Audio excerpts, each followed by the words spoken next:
Welcome back to the Life on Books podcast. I'm your host, Tony, and with me, most always, is Andy, aka Metafictional Meathead.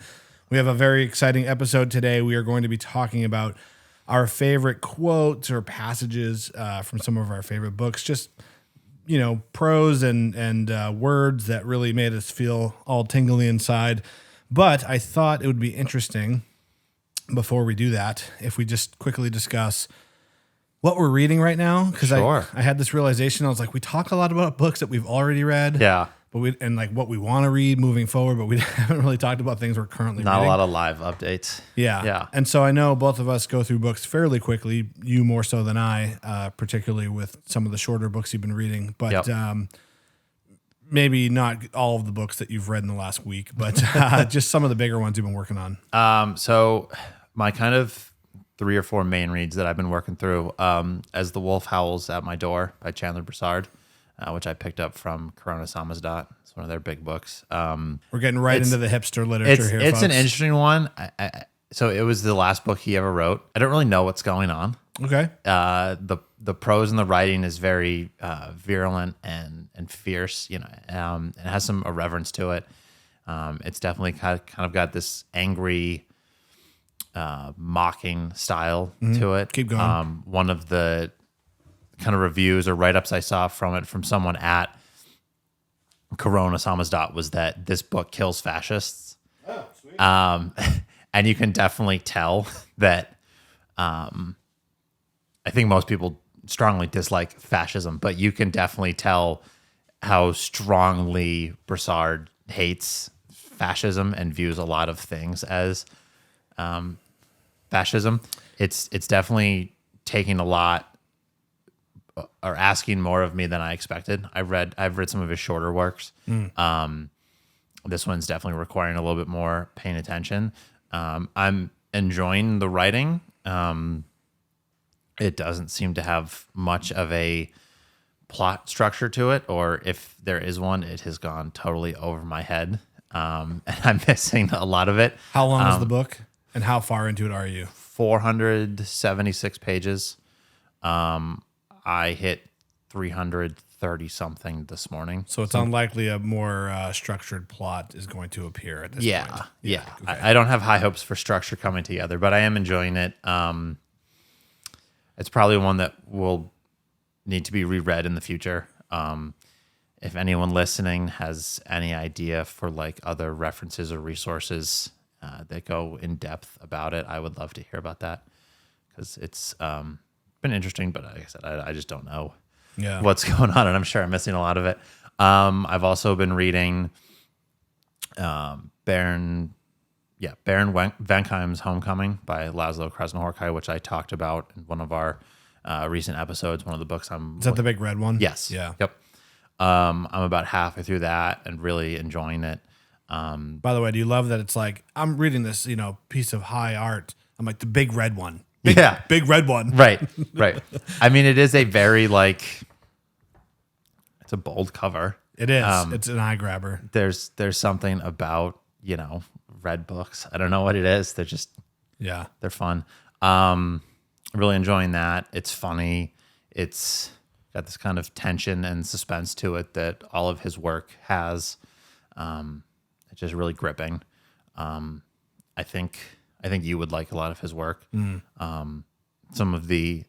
writes very long, like page-long sentences. So I think some of the structure might take some getting used to for you, but I think the style and the ideas you would really get into.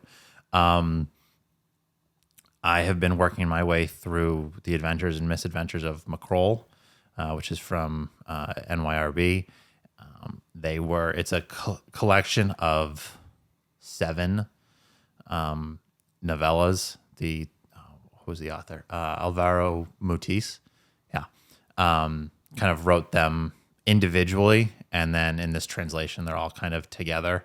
I've only read 2 of them so far. As far as I can tell, it's not like you have to read 1 to understand what's happening in 2. They're all just kind of centered around this one guy and his adventures and misadventures. But they're kind of fun little existential novels. Cool. And then I've also been reading The Sympathizer, which you Oh, recommended. you did start that. Yes, Cool. I'm about 90 pages in. First impressions? I'm digging it. Cool. I'm digging it. I mean, you had a lot of good things to say about it, so I think sometimes whether it's someone you know or you just read something online, I think if you see a lot of praise or hear a lot of praise for a book, it can kind of raise your expectations a little bit too high. Sure. And I think like the first 2 or 3 chapters, I was like, okay, I'm enjoying this. This is good, but like I'm waiting to get really. So that actually was my experience with the book as well. It started out and I thought, oh, this is really cool. And then there was a little bit of a lull kind of in that first third. Yeah. And then it kind of shifts gears, I would say. Yeah. It's definitely a bit more towards the mainstream side than stuff that you typically read, I think. But it's interesting. I'm not that it's not deserving of a Pulitzer Prize, but after having read it, I'm like surprised that it won the Pulitzer because there's some pretty wacky stuff in it. Yeah. There's some stuff about communism and Vietnam that I think probably flies over a lot of people's heads when they read it. And they're probably just like, oh, this is just like weird, eccentric writing. But it's like, no, this is pretty on point. But I think the chapter I just finished was like detailing his like first year or two in America. Yeah. That's kind of where it starts to. And like I can tell like the wheels are about to start turning and it's going to pick up a little bit. So yeah. I'm interested to see where it goes. Cool. Plus it's not too difficult of a read. No, it's not. It's definitely, got some punch to it and some substance. You can't just kind of gloss over and skim it, but like it's not. You don't have compared to some of the work other hard. stuff I'm reading, you don't have to work hard. Yeah. So he's in a bunch of news lately because he just published his memoir, A Man of Two Faces, which is a line from the Sympathizer. Okay. And it's been widely, getting great critical acclaim. And then he apparently spoke out against Israel and now being kind of slandered as an anti-Semite, and he had some big speaking engagement that was canceled, and he basically was like, don't care, not anti-Semitic to be, to be critical of Israel's, the government of Israel, right. which I wholeheartedly agree with.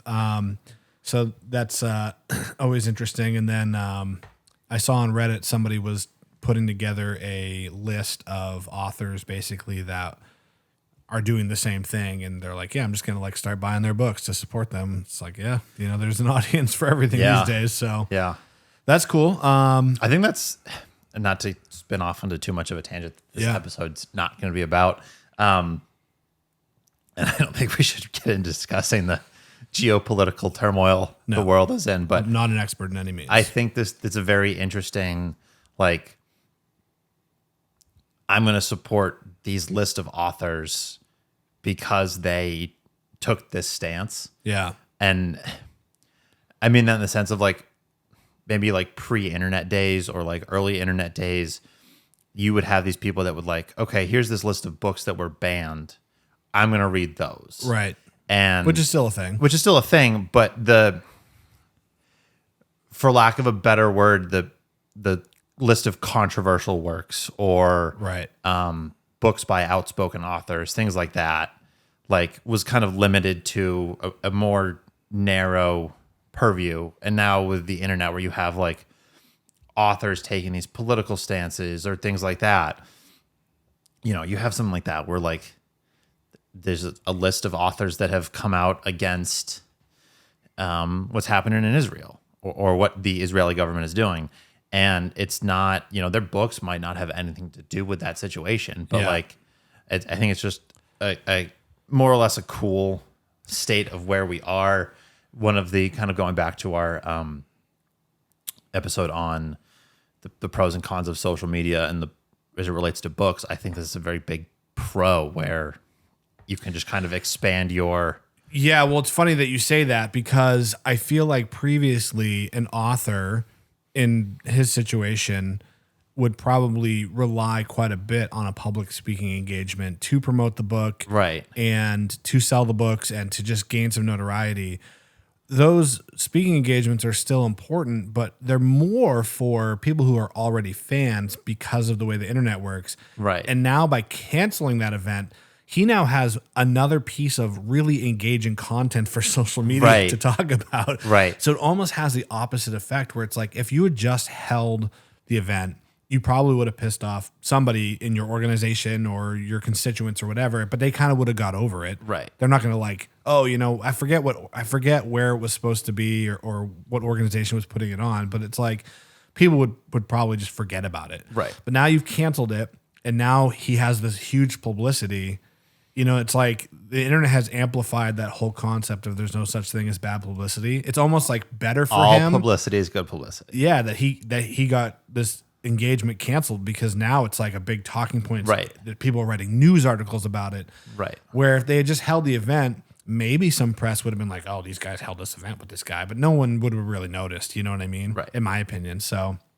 Oh, we have that, rapid fire news cycle. Like people would have moved past it pretty quick. Absolutely. I think anyway. So I'm glad you're reading that. I'm excited to have you get all the way through and we can chat about it. But I'm currently reading 3 books as well. I'm reading Same Bed, Different Dreams by Ed Park, which comes out November 7th, I think. Random House was kind enough to send both of us a copy. I think yours is en route. Hopefully, yes. And I'm only about 60 pages into it. It's really good. It's interesting. A lot of people said like Ed Park is the next Pynchon or this is the next Gravity's Rainbow. Unless the book is going to take a complete 180, at some point in the next couple hundred pages, I don't see that necessarily. Yeah. As far as the style, I kind of was like gearing myself up for like a Gravity's Rainbow-esque read. Yeah.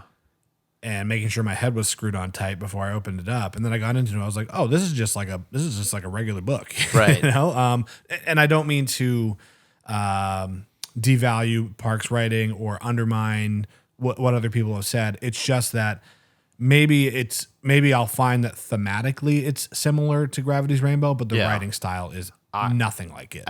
I was gonna say I'm a major Pynchon fanboy, and I have this opinion separate as a fanboy, or separate from being a big fan of his.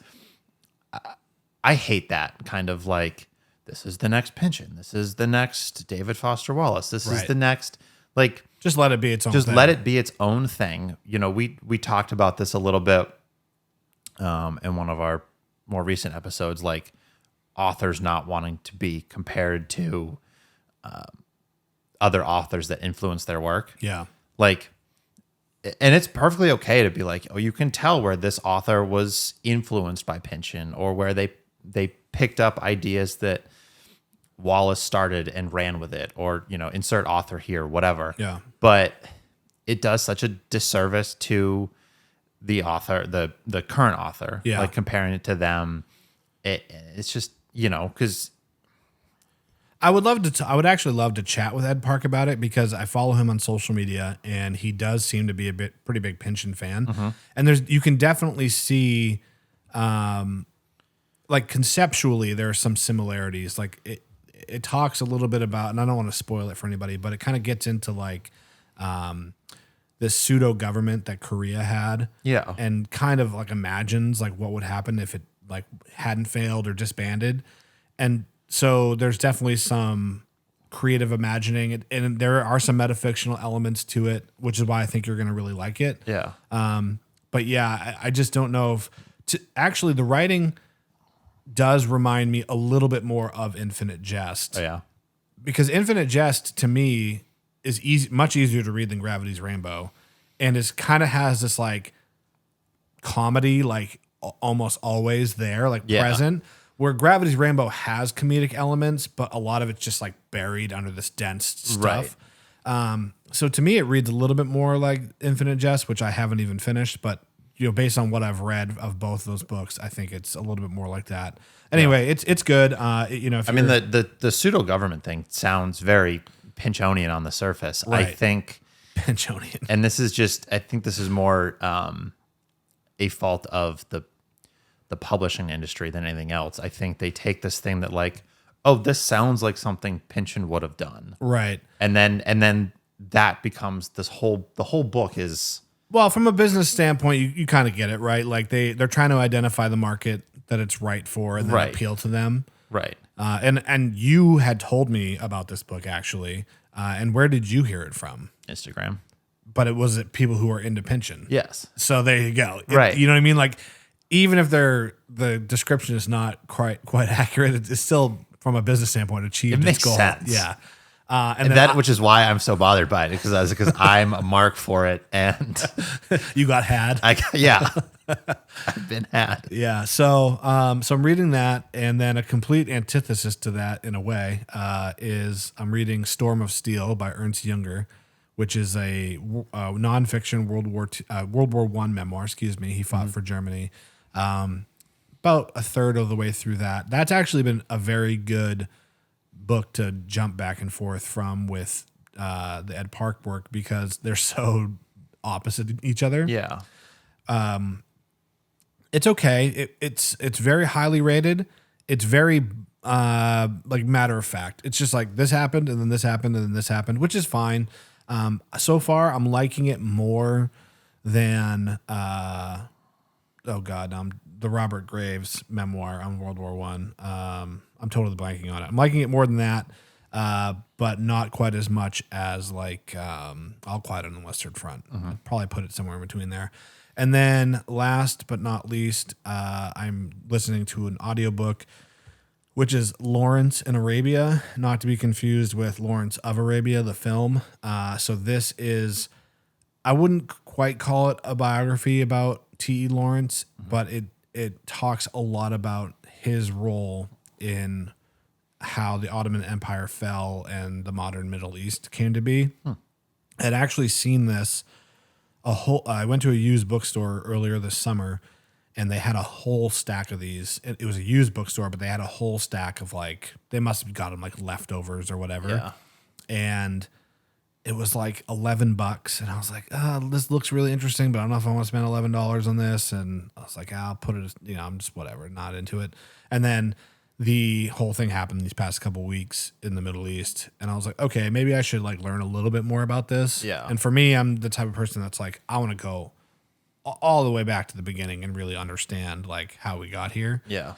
Which I'm not even sure went far enough because there's a lot of implications with like the Ottoman Empire that play a role and them pushing, the Jews out of that area, hundreds of years ago, if not thousands of years ago. So, right. But it's interesting. It's according to this book so far, I mean, the impact that T. Lawrence had on kind of where we are right now is fairly significant, which is crazy when you think about it. Because he was just kind of like a little bit of a oddball black sheep in his family and in society. And there's a lot of questions about him, whether he was a good person, a bad person, pro-Israel, anti-Semitic. What was like? There's a lot of controversy about like what this guy's take on everything was. So, yeah, I'm doing that on audiobook. The narration's very good. I forget who the narrator is, but if you're looking for something to kind of get you up to speed, that might be a good choice. So anyway, how are you coming along with Gravity's Rainbow? Are you still chipping away? Or? Yeah, I'm like 400 pages in, maybe. Okay. I accidentally selected on Goodreads that I had finished it, and I was like, I'll just not go back and change that. So eventually I will finish it. So I have a bookmark in it, so I'm not exactly sure which page I'm on, but somewhere you around into there. part 3? Yeah, it sounds like you're in the 400 page mark. Yes, I think so. I haven't touched it in probably 2 weeks, so okay. Yeah. Remember when you thought we would get a group read done in 8 weeks? To be honest, I think it would still be possible if you shut out all other responsibilities in your life. So that's my defense. All right, let's get into. I finished it in 6 weeks, and that's pretty much what I did. 6 to 8 weeks, and I think that's what I did. I shut on your out. Second read, though. Yeah, on your my first read, it took me almost 4 months, I think. Yeah, so but second time through, it's Can't wait for plausible. number 3. Let's get into today's topic, which is picking some of our favorite quotes from some books that we like. Andy was astute enough to actually bring the physical books. I did the lazy thing and just copied and pasted it from the internet. So we'll go one at a time, back and forth. If you want to kick it off, let's go. Yeah, sure. So I said this to you before, or when I got here. I tried to not pick quotes exclusively from my like top 5 books, stuff we've done. These are all books I have mentioned before in previous episodes. I couldn't not pick quotes from Gravity's Rainbow and Infinite Jest. Sure. But I tried to avoid other books that I've mentioned as like part of my top 5. I just want to talk about other books. I do think that if you listen to us talk on this podcast and or follow either of us on social media, you would get the impression that we've only read 5 books. Right.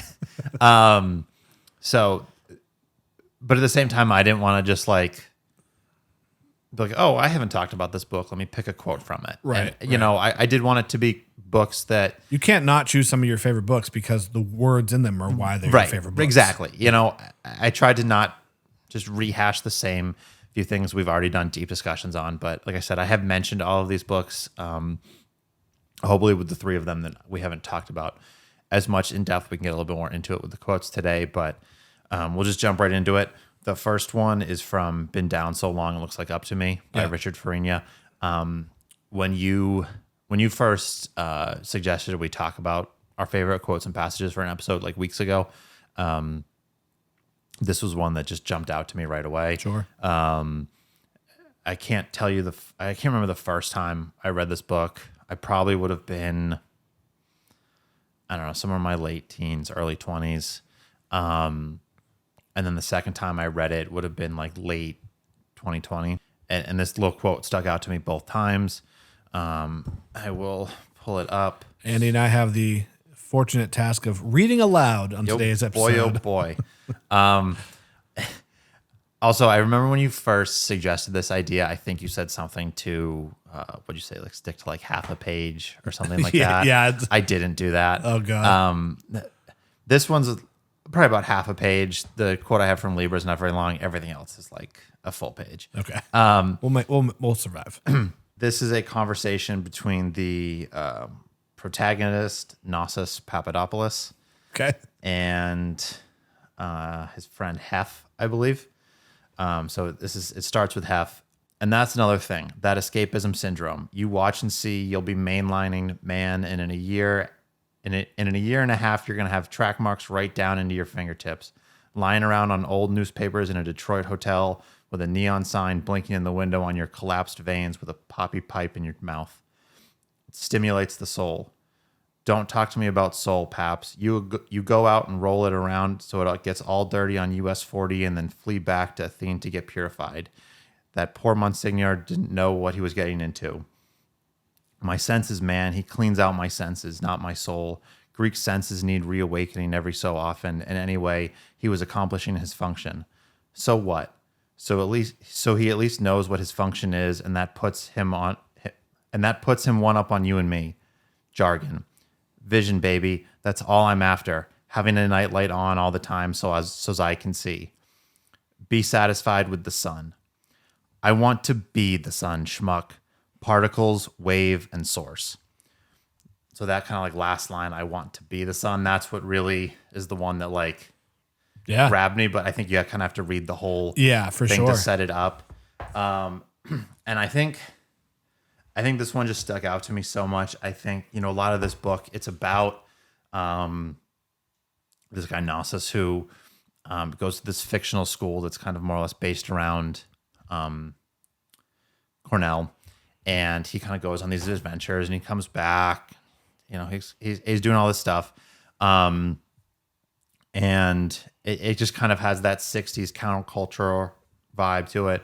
But I think a lot of it resonates with that idea of that kind of young 20-something kind of romanticizing life and wanting to get out there. We were talking about this a little bit the other day when you posted about or mentioned Into the Wild in one of your posts. But it kind of just expands on that idea of that 20-something kind of not just wanting to get by and live his life, but really like live and make a life and, not just have some light to see things by, but to be that radiant source of life. And I think that's kind of one of the big themes within the book. And I think, as a young 20-something, when I first read it, it just, again, like really kind of punched me. I think it was one of those books, like I read it at the right time. And that's the type of quote that I would read and be like, oh, I want to read this book now. Right. Which is something I actually do. I had mentioned to you that in lieu of going and finding the actual quotes in the books, I kind of had an idea of which books I was going to pull from. Right. And then I cheated and used Goodreads. So if people listening and watching don't know this, if you go on Goodreads and you're looking at the page for a specific book, if you scroll all the way down to the bottom beyond like the sample of reviews that they show you, there's a thing that'll say quote, like number of quotes. Yep. And so people can actually take excerpts and upload them to Goodreads. And of course, I knew like these things that stood out to me likely stood out to other people. So I'm going to be able to find them there and just copy and paste and just save me the time of actually like flipping through the book and finding the pages. Right. Because some of my books, especially with fiction, I in the past didn't highlight and annotate quite as much as I do now. Yeah. But one thing I do if I'm in a store kind of thinking about a book is sometimes I'll go to Goodreads and just read an excerpt and just see if it's like sounds cool. Right.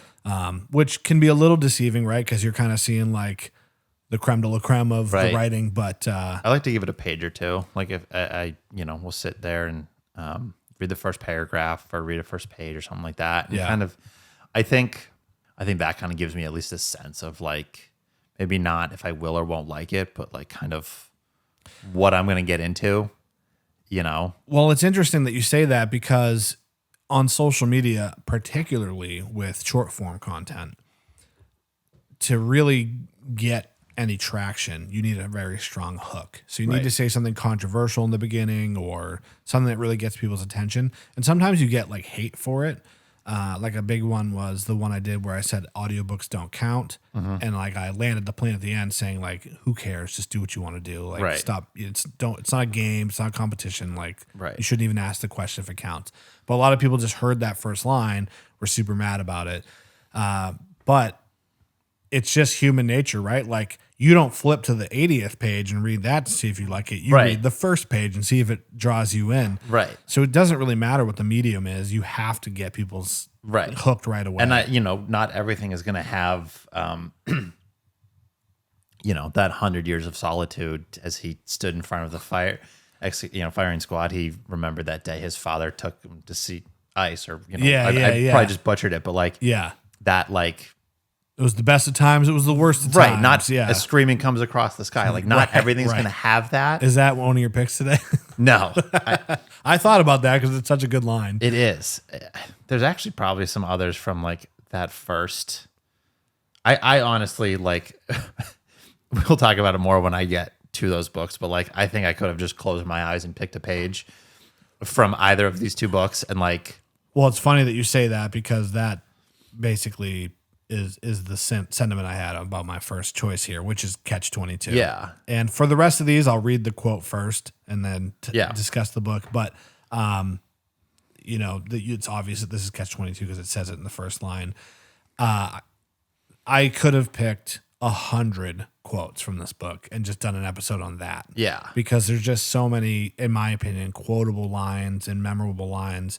And I had a really hard time landing on one. But I just went with this one because it kind of like is quintessential Catch-22 and is kind of like the backbone of the whole book. There was only one catch, and that was Catch-22, which specified that a concern for one's safety in the face of dangers that were real and immediate was the process of a rational mind. Orr was crazy and he could be grounded. All that he had to do was ask, and as soon as he did, he would no longer be crazy and would have to fly more missions. Or would be crazy to fly more missions and insane if he didn't.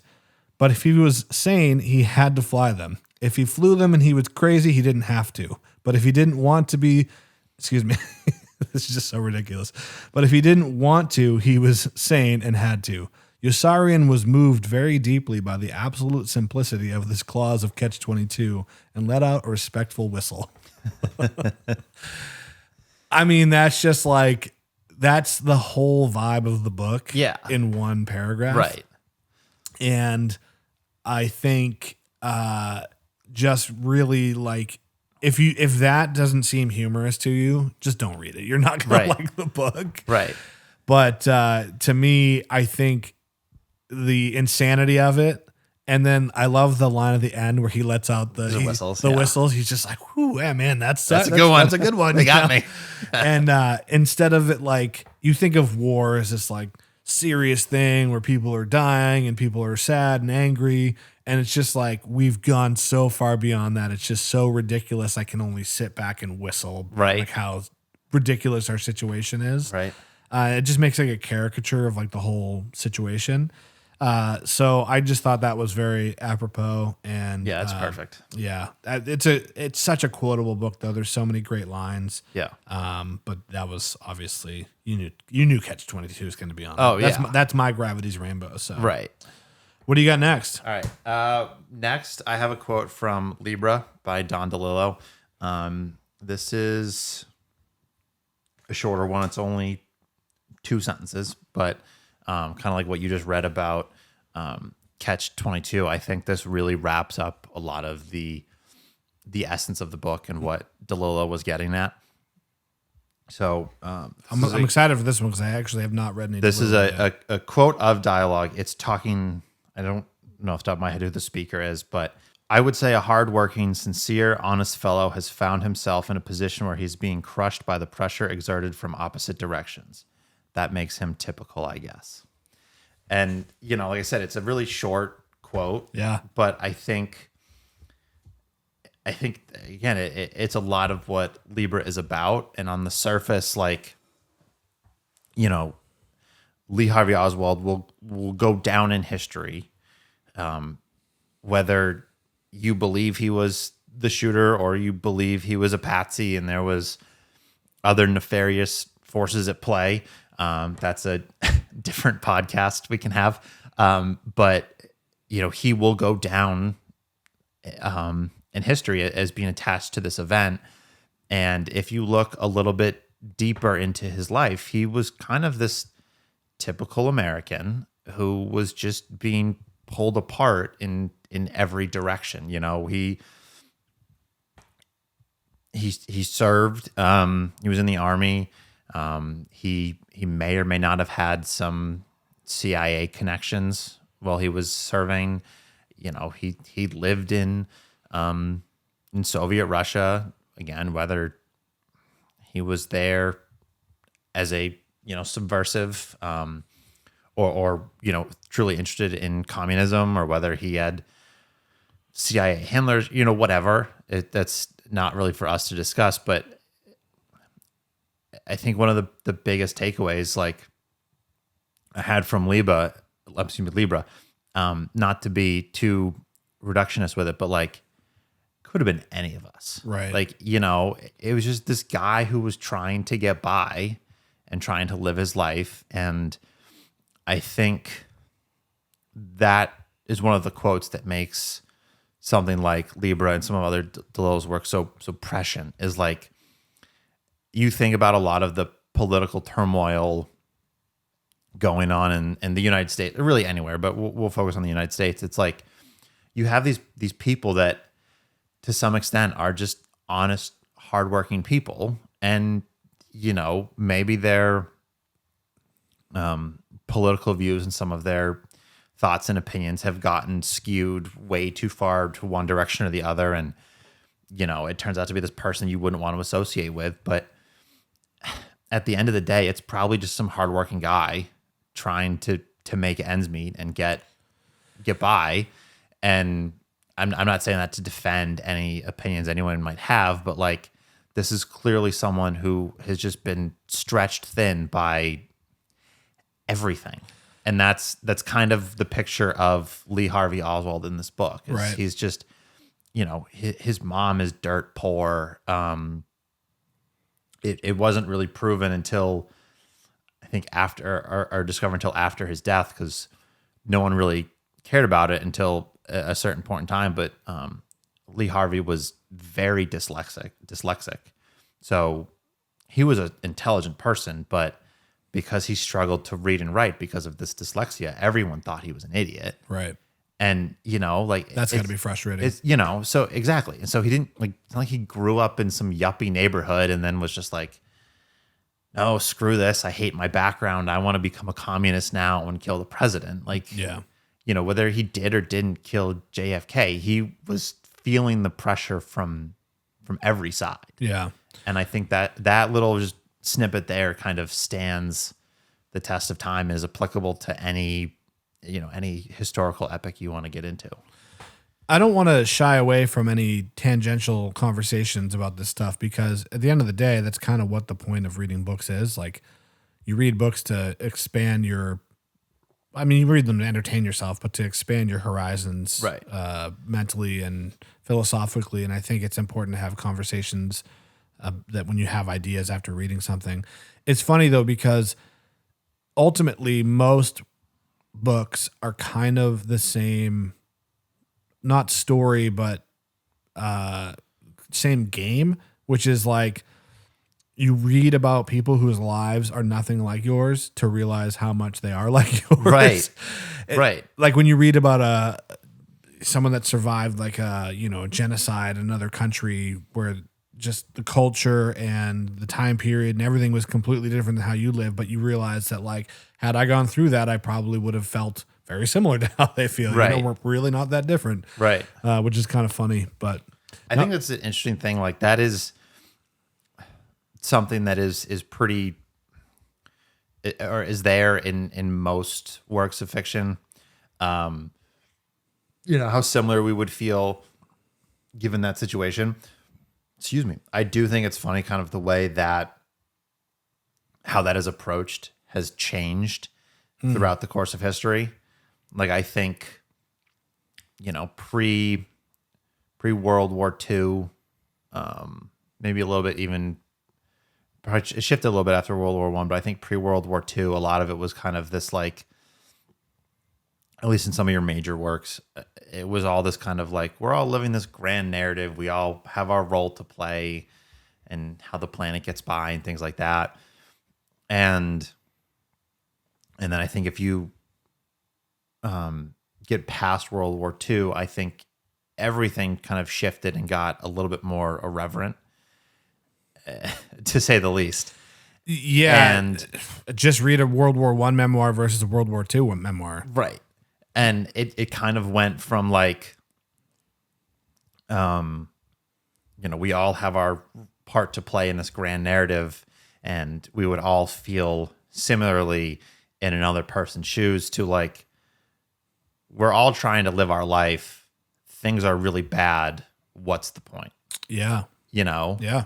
And like, to kind of just like, I'm gonna live my life.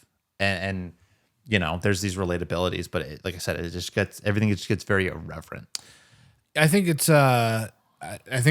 very accurate. And like I'm reading Storm of Steel and in that and Goodbye to All That. That's the Robert Graves one I was trying to think of earlier.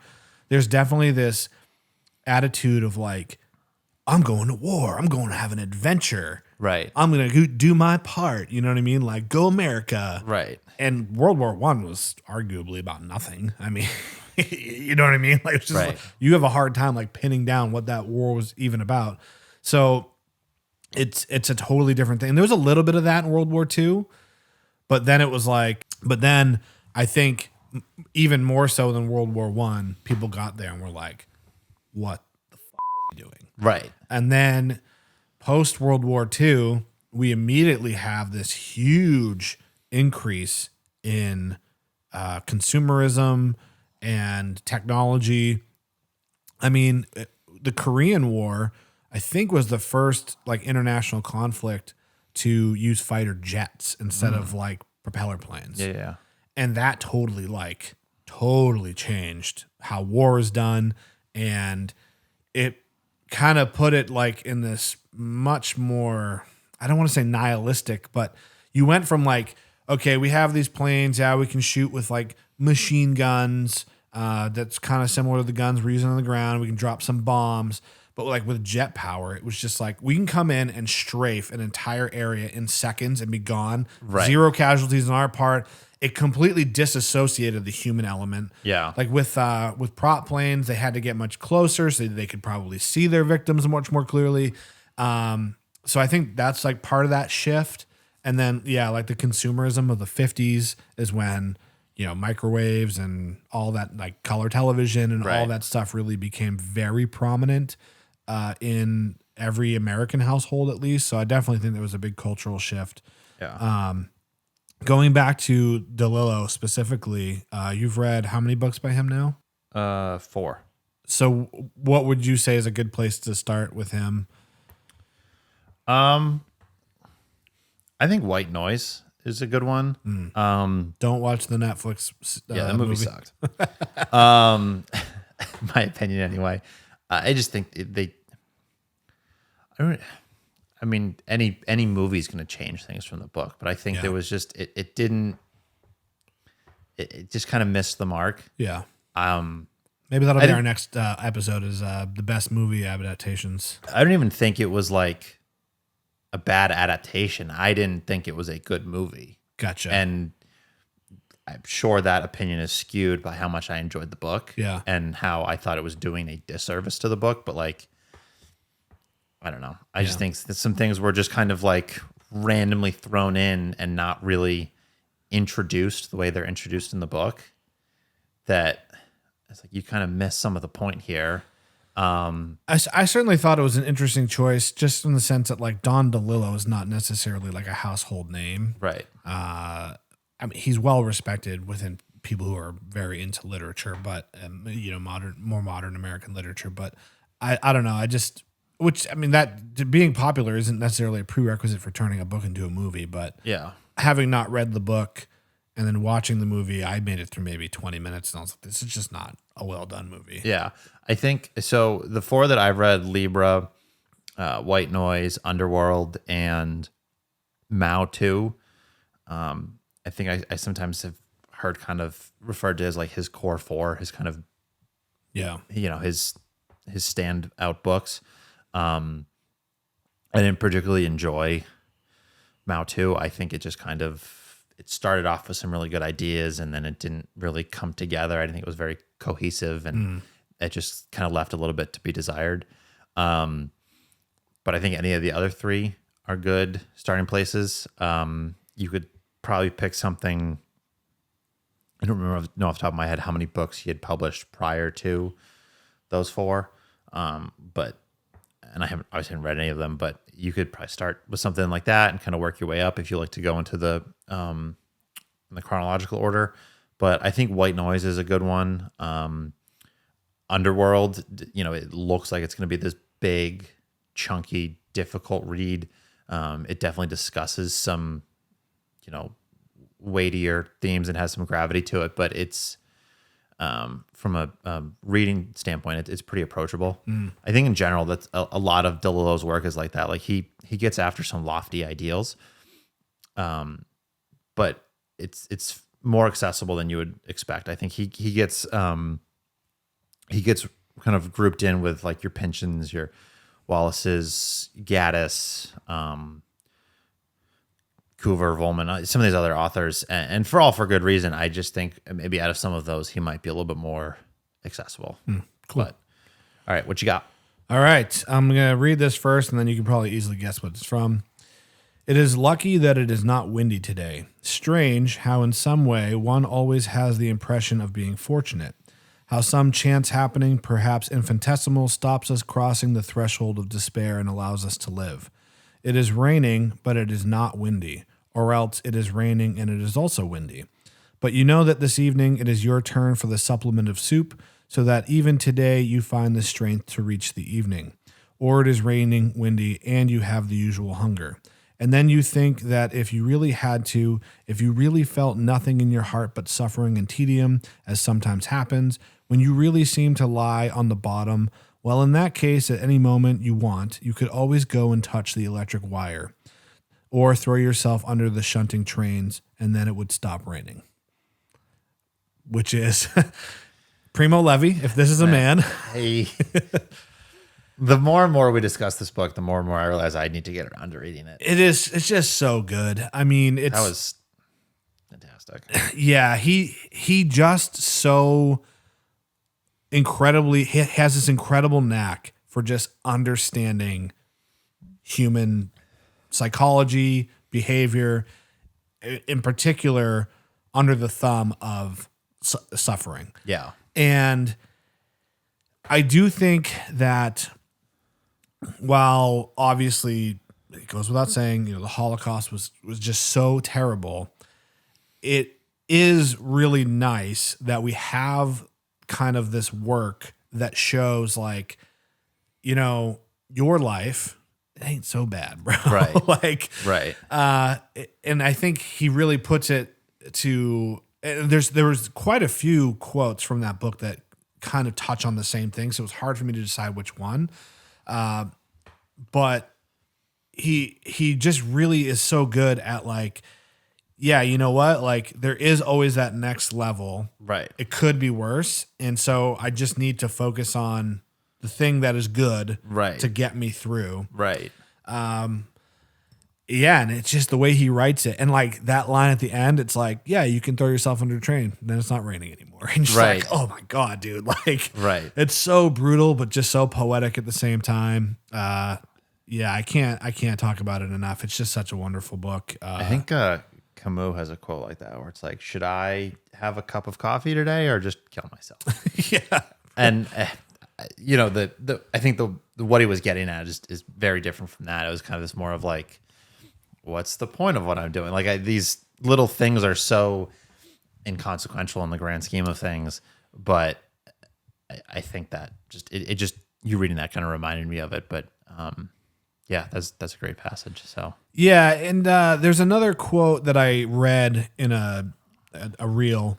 It was like guess the book, and it was from this book, and it was talking about how like it's almost the reverse of that, where it was like, oh, life would be good if it just weren't raining, and then like it's not raining, you're like, life would be good if I weren't hungry today, right? And it's kind of like there's always a thing that's you could always find a thing that you're like, this sucks. And if you focus on it, it's going to make it worse than it is. Yeah. And I really think it's important to read something like this because it does put in perspective, like if someone in a concentration camp could like find the mental fortitude to like focus on the tiniest little bit it's of my good. Turn to eat soup today. Yeah. That's basically got to be just water with some like old vegetables. Right. Just the worst. We wouldn't even feed it to our dogs. You know what I mean? Like, if that guy can find something to get him through the day, like then your life as a middle class American's probably not so bad. Right. My long day at work where I get paid reasonably well is not so awful. Yeah, and I do think it's good that society, for the most part, is moving in a direction where the worst of our problems are not even half as bad as like, yesteryears. But still, it is good to just keep a little healthy perspective, I think. Absolutely. So, all right, what do you got next? Okay, next I have a passage from William H. Gass's Omensetter's Luck. Oh, cool. I talked about this a little bit in one of our previous podcasts. This particular passage I'm going to read, I wouldn't say I skimmed over it, but it didn't really resonate with me the first time I read it. And then after finishing the book, I went and found a podcast episode on it, and they opened by reading this passage. Oh, cool. And it just really stood out to me. It was the Books of Some Substance podcast. I can't think of whichever host it was that read it, but he did a great job. And I think that's one of the things that really stands out with Gass's writing. It has to be read aloud at some points. Like his writing, when you hear it aloud, it really just like stands out to it. I'm probably going to butcher it, and it's not going to sound as musical as his writing can with a good narrator. But so this book is about this man, Brackett Omensetter, that moves to this town, and he has this kind of preternatural good fortune. It's not even, it's not necessarily good luck, despite what the title would say. He just, people are drawn to him. He has this, he's very fortunate. Things tend to, in some way or another, work out for him. Kind of has this like mystical air about him. And he kind of clashes with this reverend in the town who has this kind of propensity for violent thoughts. He's much more of your like fire and brimstone type of reverend than God is great. God loves us all. God's going to care for us and love us. You know, it's much more of this God-fearing attitude. And the book is broken down into 3 sections, and the final one, which is the longest by far, is kind of in the perspective of this reverend. His name is Jethro Ferber. And the passage I'm going to read is kind of a sermon he's giving. This is one that I alluded to was going to be a little bit longer than a page. We are here, yes, yet we do not belong. This, my friends, is the source of all religious feeling. On this truth, everything depends. We are here, yet we do not belong, and though we need comfort and hope and strength to sustain us, anything that draws us nearer to this life and puts us in desire of it is deeply wrong and greatly deceives us. I ask you now to ask yourselves one simple, foolish question, to say, was I born for this? And I ask you please to face it honestly and answer yea if you can or nay if you must. For this, you rise in the morning and you stretch, you scratch your chest. For this, all night while you snored, the moon burned as it burned for Jesus or for Caesar. You wash, you dress. For this, at breakfast, there are pancakes with dollops of butter and you drip syrup on your vest. So it's for this. You lick your lips and then it's this. You slide your pants to your knees and you grunt in the jakes. It's for this. Lights leaving a star while you stare at the weeds. Centipedes live in the cracks of the floor and the sun, the Lord says, shines on good and evil equally. You were meant for this. You've your human eyes, your human consciousness. For this, well, you're not entirely easy in your mind. The weather's been poor. There are crops to get in, payments to make on the farm, ailing calves to tend.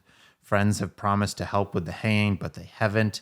And you've got to keep your eldest son somehow away from that bargeman's daughter, a bitch with cow's teats. The mine's for this.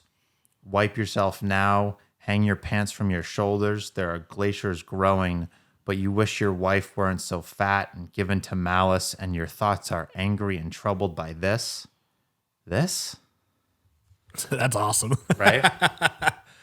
I love anything that calls into question like the like the meaning of life. And, you know, that was very poignant. Like, just hit the nail on the head. Right. Like doing this, like, this is what it's all for. Yeah. Pedantry, basically. Right. So, it's just a great work of fiction. It can be difficult to read at times, but that reverend character is just so interesting and compelling. His kind of spiteful nature, and even like I just said, the spiteful nature of the reverend in this book. A lot of Gass's, not a lot of, pretty much all of Gass's magnum opus, The Tunnel, has that kind of spiteful, resentful, hateful attitude towards it. But it's just so interesting to me the way that Gass can take these characters they're so hateful, these ideas that are so hateful, and make it fun to read. Yeah. You know, like when you hear it out loud, like it's fun. There were times where I was reading The Tunnel where I was just kind of, even if it was just quietly to myself and quieter than I'm talking now, like I would read it aloud, and it's just his prose has this musicality to it, and like you said, it just kind of really is very poignant and kind of hits in the head of like, this is it. This is, life. So that's I can on a personal level somewhat relate to feeling like that. Like you get caught up in kind of what we're just talking about with Primo Levi. It's like you get caught up in the bullshit, right? And you're just like, this doesn't really matter, right? Right, like, right. That's awesome. That's another quote that makes me want to like actually read that book. Yeah, if anyone listening, like Tony, was drawn in by that quote, or even prior to hearing that has had Omensetter's luck on their mind or been interested in it, I would highly recommend it. I think if Gas is an author you're interested in, along with some of his pieces of short form fiction. When I say short form, I mean like 90 pages or so. Yeah, or some short stories. This is a great place to start. He's got the New York Review of Books has published a collection of some of his short stories and novellas. It's in the heart of the country. The first story or novella in there is called The Peterson Kid, and it's one of my favorite pieces of short fiction. He's just a very interesting author and someone I hope to do a little bit more deeper dives into in the future. And we will be posting all the books we reference in the description and show notes, which has been a request on previous episodes. So we're going to do that moving forward. All right. So where am I? There is neither happiness nor unhappiness in this world. There is only the comparison of one state with another. Only a man who has felt ultimate despair is capable of feeling ultimate bliss.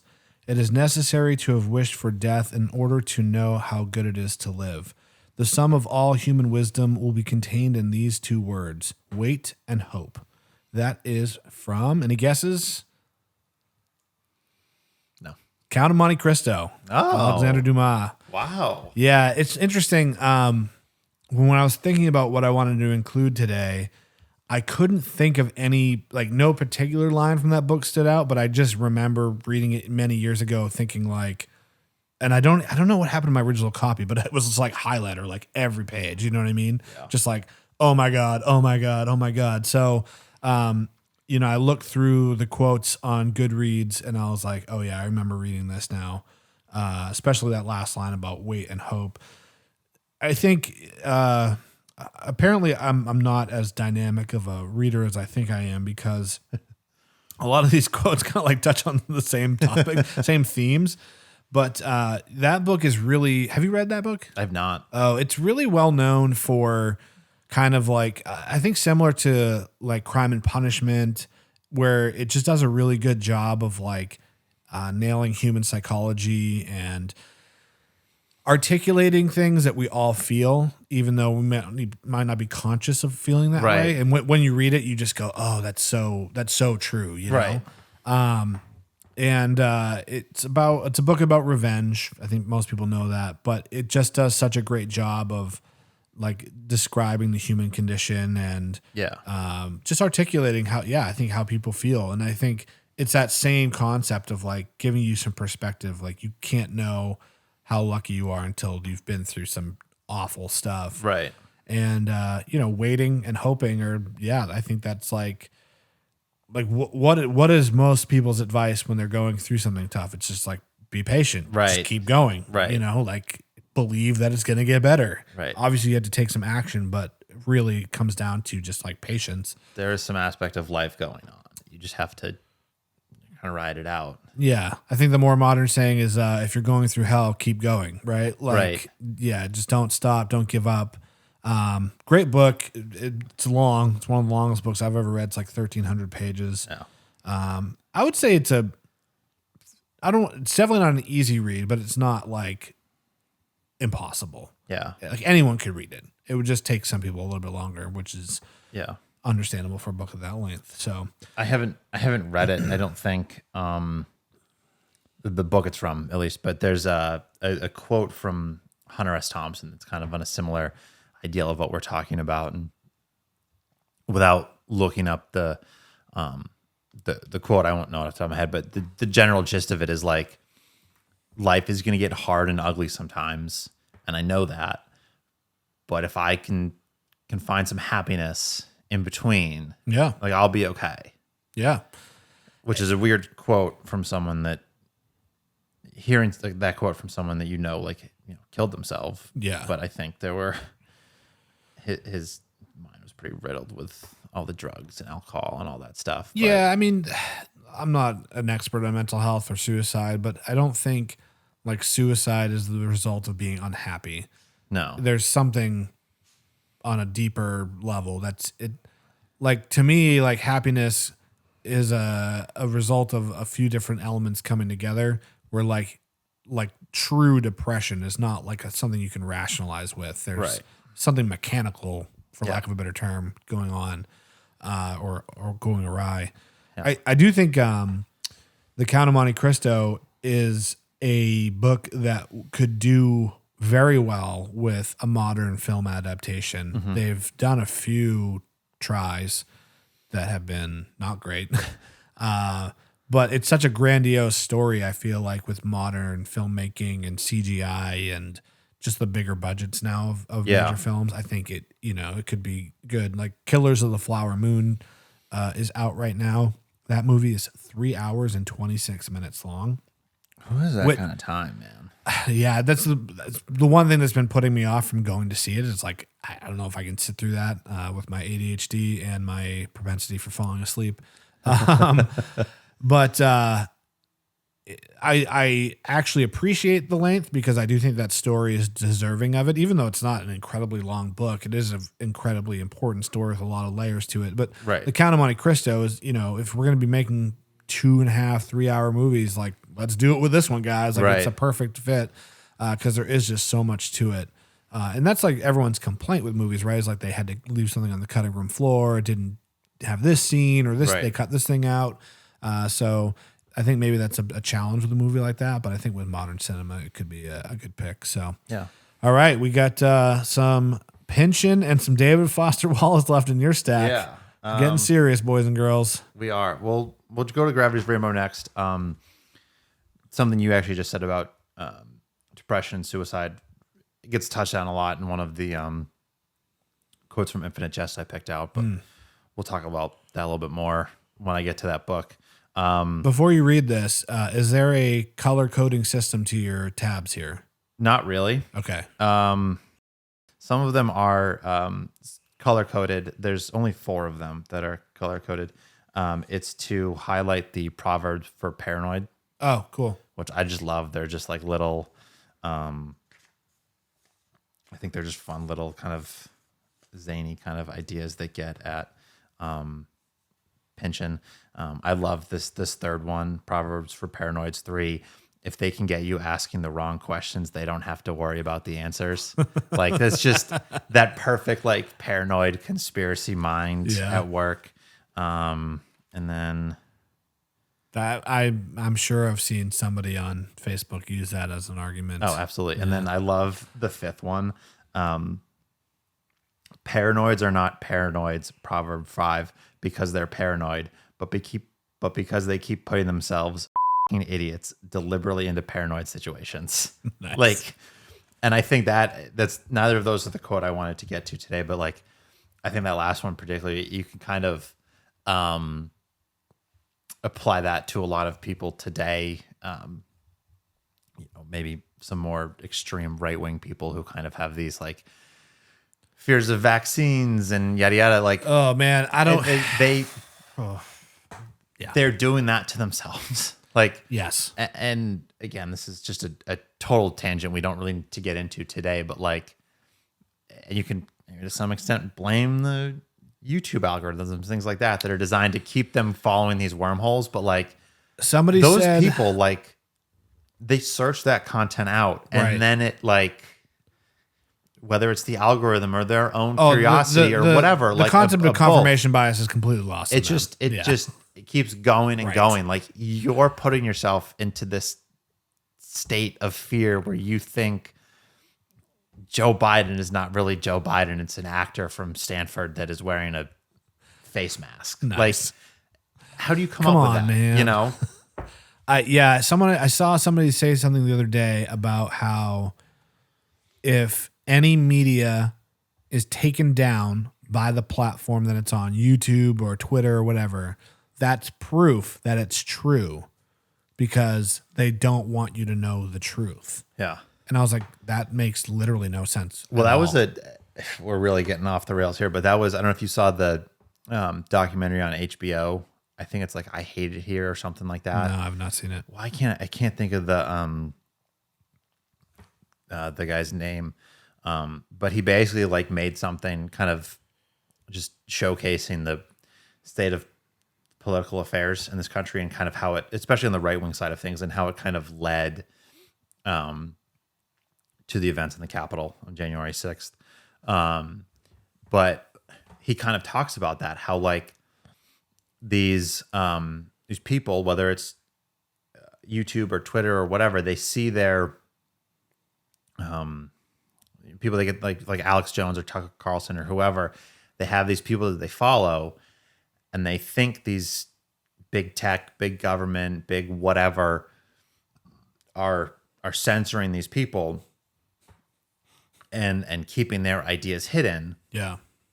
And then they push the line too much, and they say too many inflammatory things, and like YouTube removes their content. Like And that's all the proof they need. like they did with Alex Jones. And then it just drives them further. Like, see, I told you they're censoring the truth. Yeah.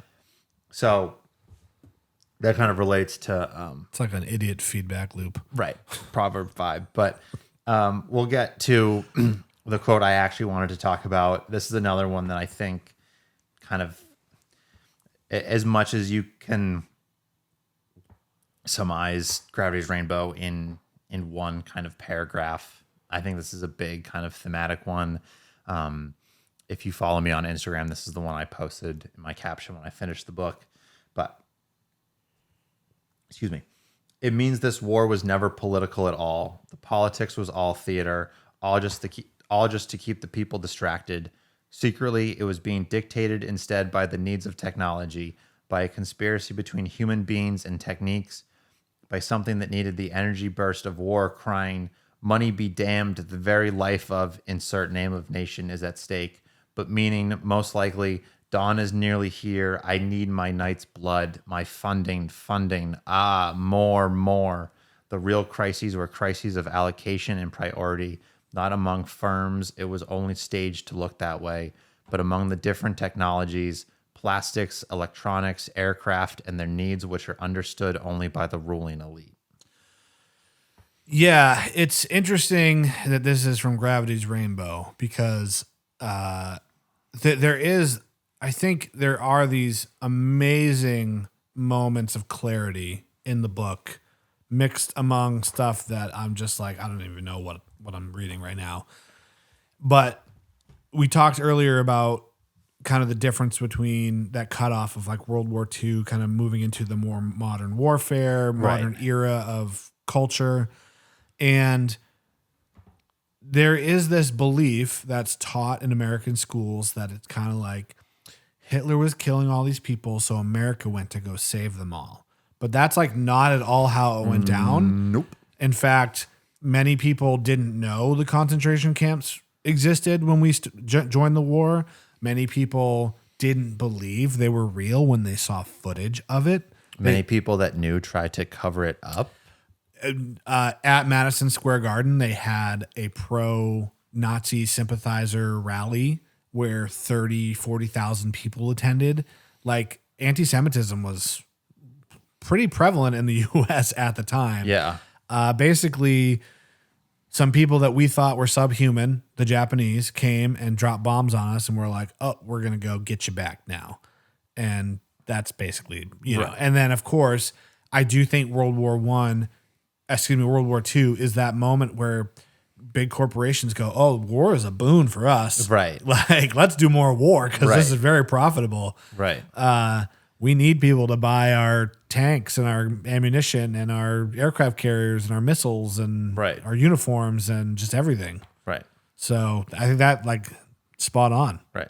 Just remember, every time you take an aspirin for your headache, Bayer, the company that makes aspirin, made Zyklon B. Oof, did not know that actually. Yeah. That's rough. Yeah. That's not great.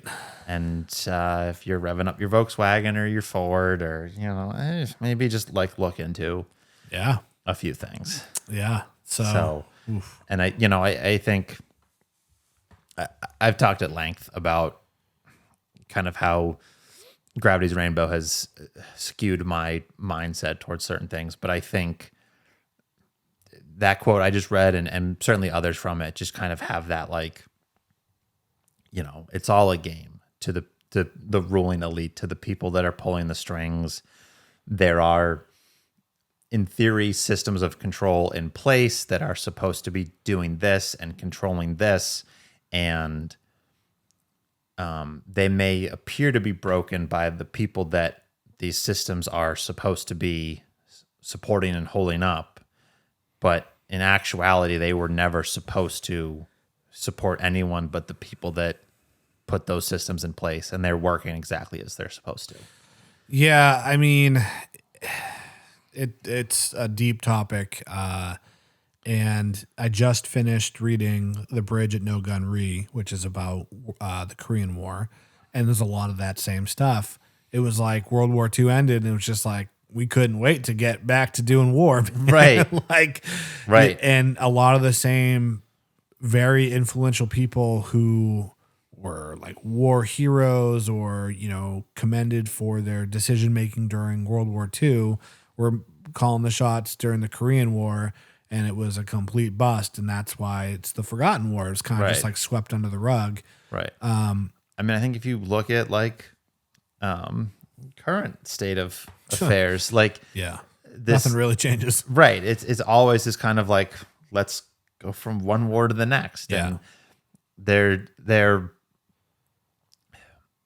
I think if you kind of look at history, or at least in the way it was taught in American schools and maybe some other quote unquote imperialist kinds of places, like these conflicts of the 20th century were somewhat unavoidable. And maybe they were, maybe they weren't, but like now that we're seeing it happen before our eyes, whatever side of the spectrum of support you fall on, like it just seems like it's this rush, like, let's go, let's do it, let's get Mm-hmm. involved, let's dump as much money as we can into this thing that's happening. Yeah.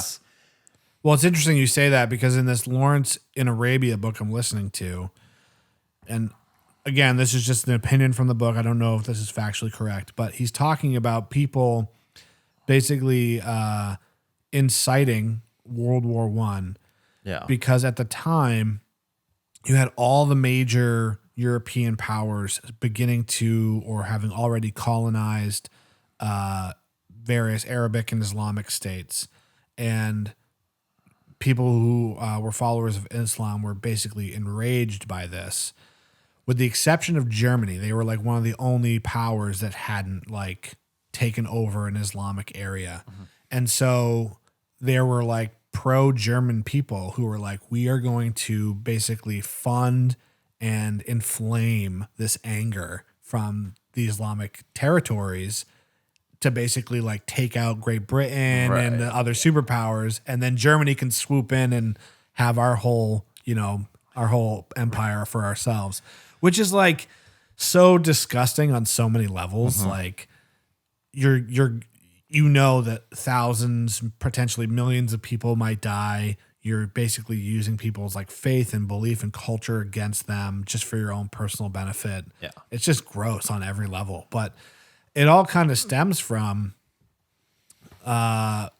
racism more than anything else. Like this notion of some nationalities or ethnicities or races are better than others. And then people believe that and they think they're entitled to do these things. Yeah. Which is just whacked. You know what I mean? It's like, yeah. So yeah, great quote. Great conversation. Let's move on to your next passage before we really get off the rails. This is a fairly short one. In this, I believe that the free exploring mind of the individual human is the most valuable thing in the world, and this I would fight for. The freedom of the mind to take any direction it wishes, undirected, and this I must fight against. Any idea, religion, or government which limits or destroys the individual. This is what I am and what I am about. And that's from East of Eden by Steinbeck. Wow. And what I think is really interesting about this quote, I don't even remember which character says this, which I should have looked up.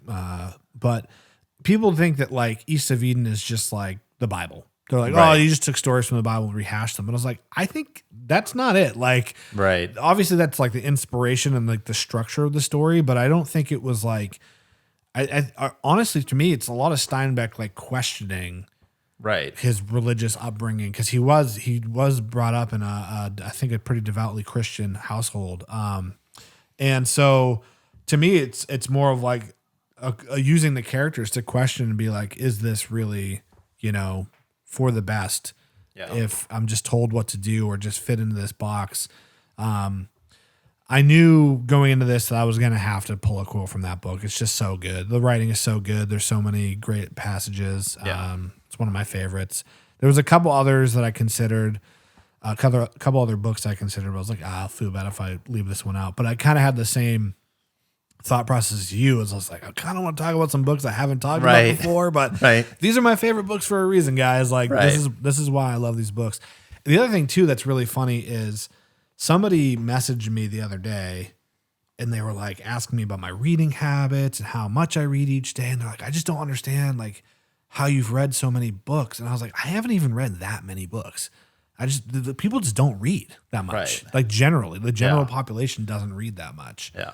And I can't stress enough that I am not an expert on literature, on writing, on anything. I just like books. I like to talk about it. There's nothing special about me. I just happen to be good at making videos. So you know what I mean? Like people see my stuff, but like that's kind of it, guys. Like my opinion is not special. So it's just my opinion. Yeah. No, I'm kind of the same way. Like I hope I give off the impression of someone that is well read. At least I'm trying to be well read, and maybe my tastes have kind of pulled me away from that, and I've kind of put myself in a little bit more of a narrow lane. But at least read a lot. But I was like looking at Goodreads the other day, and I have, as of last night, like a little bit over 200 books tracked as read. And there are some of those that like I had just marked as read when I downloaded the app, and I was like, oh, I've read this in high school for class, things like that. Like, I think I have a couple books that I read, like legitimate children's books that I, for whatever reason, like marked as read when I downloaded the app years ago. Yeah. I couldn't tell you why, but, I've been on a roll this year. Part of that is because like half of my books are under 200 pages. Yeah, you've been reading quite a few short ones. Last year I read a good number of books, and the year before that I think I read like 30 something. But I'm in the same way. Like it's not like I have read everything that's ever existed. Yeah, I mean, somebody said to me the other day, they go, oh, I saw you've only read about 100 books on Goodreads. And I was like, dude, I started using Goodreads like last year. Right. You know what I mean? Like, right. I didn't, like previously in my life, there's some books that someone mentions, I'm like, wow, that sounds interesting. And then I like go read about it. I'm like, oh, I've read this. Right. Like you forget. Right. I think I'm just trying to be someone that's like, I try to just be aware of books. Like I try to be curious, and like if someone brings up a book, like I even if I haven't read it, I'd at least like to know enough about it or the context to be like conversational. Yeah, for sure. And not just kind of sit there like, oh, I've never heard of that. Like, and just kind of have that like deer in the headlights stare while this person like talks to me about books. Yeah. You and I certainly have some overlap in our tastes, but I also think you're much more spread out, whereas I'm a little bit more narrow. And in general, we do have some differences. The Venn diagram here is not a circle, but even if it's books that I've read the book, you haven't, or vice versa. Like, I'd like to think we can still have a pretty we can have an intelligent conversation about what we're reading, and kind of like you mentioned a book. I'm like, oh, that reminds me of this that I read in this passage. That's similar to something I took away from, and it kind of goes back and forth. I was thinking about this the other day. I don't know why, but I thought that was like, you and I don't like a lot of the same stuff, but we both dislike the same Right. stuff. Right. We both Agreed. are snobbish in the same way. Yeah, that's so funny. All right, let's do your last one here. Let me do a quick battery check while you're pulling that up. I couldn't narrow it down. I actually have two that I want to read from Infinite Jest. Classic. I'll read this one. You can go, and then I'll finish my last one. Sounds good. One of the things that I think is really interesting about this book, and I hope someday you finish it so we can talk a little bit more at length about it. If you talk to a lot of people, they will tell you that like it's a very funny book, which I agree with. I think it has a lot of moments that are very humorous. Like you said earlier, there's always this kind of underlining sense of humor to it.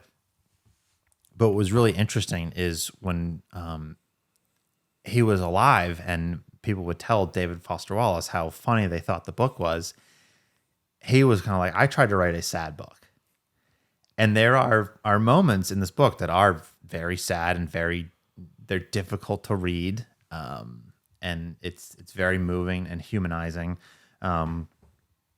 So I tried, given the kind of juxtaposition of the way the book can be approached, I partially because of that and just my overall enjoyment of the book, I couldn't really narrow it down, and I picked a little bit one quote that kind of covers each side of that. The first one that I'll read, I kind of referred to just a few minutes ago when you were talking about depression and suicide. I figured I'll start with this one, and then we can land the plane with the happier, more jovial one. Nice. So this is about one of the characters who's kind of going through this depression. She's one of the characters that's introduced early on, and you're just kind of like, what's the point of this person being here? And then as the story goes, like it's very very Wallace, and it just kind of develops into this important set piece of what's happening. But here we go. The so-called psychotically depressed person who tries to kill herself doesn't do so out of, quote, hopelessness or any abstract conviction that life's assets and debits do not square, and surely not because death seems suddenly appealing. The person in whom its invisible agony reaches a certain unendurable level will kill herself the same way a trapped person will eventually jump from the window of a burning high-rise. Make no mistake about people who leap from burning windows. Their terror of falling from a great height is still just as great as it would be for you or me standing speculatively at the same window, just checking out the view, i.e. the fear of falling remains a constant. The variable here is the other terror, the fire's flames. When the flames get close enough, falling to death becomes the slightly less terrible of two terrors. It's not desiring the fall, it's the terror of the flames. And yet nobody down on the sidewalk looking up and yelling, "Don't," and "hang on," can understand the jump.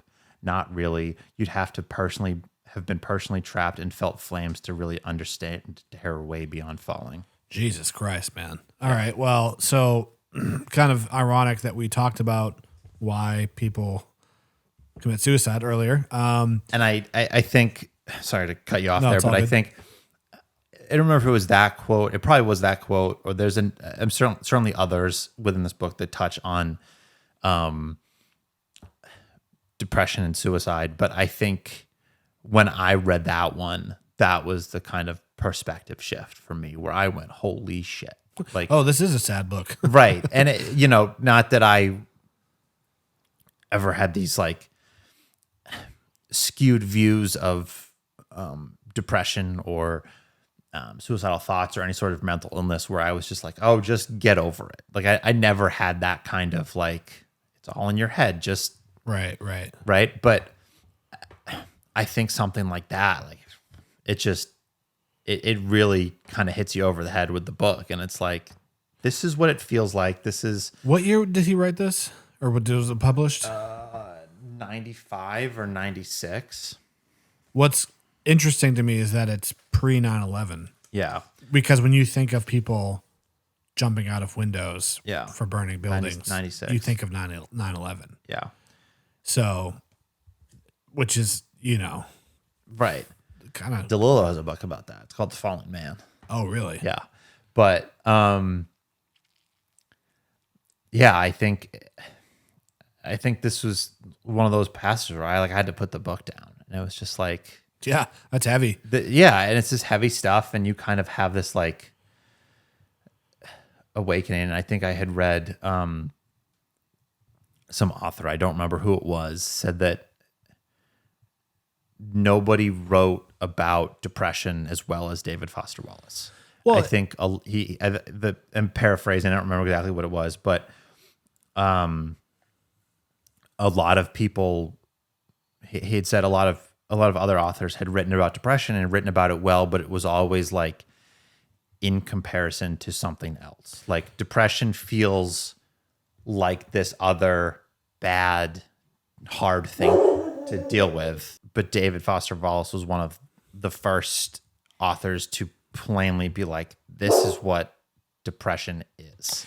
Well, I think that it so clearly frames it in a way that you can understand, which is what's really impactful for me, is like we can all relate to the terror of jumping out of a window and falling to our death. That I think we can all, whether we truly understand how terrible it is or not, we can imagine it. Right. And then you start to go, okay, wow, what is worse than that? Like that must be really bad then. You know what I mean? Like it really frames it in a way that you can contextualize it and internalize it and just be like, oh, I get it now. Yeah.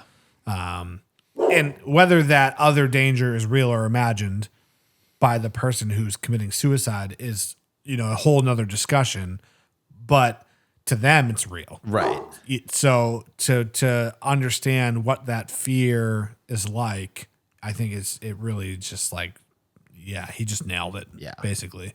So I think that one, made me pause when I was reading the book, and even just the other night when I was looking through, picking out books to figure out what I wanted to discuss today. Like I reread that passage and I had to put the book down. It just, separate from the context of everything going on in the book, it's just this like, oh, even by itself. Yeah. Yeah. Yeah. It gives you chills. So there was a line in the Bridget No Gun Re that I was just like, I can't, I need to like take a break for a moment. Like, yeah. And even if it's a negative emotion or making you feel crappy, it's still so alluring to read books like that because it comes off the page and into you. Yeah. Which even some books I like, I'm like, oh, it was a good read. I'm like, I just whatever. Right. I'll never think about this book again.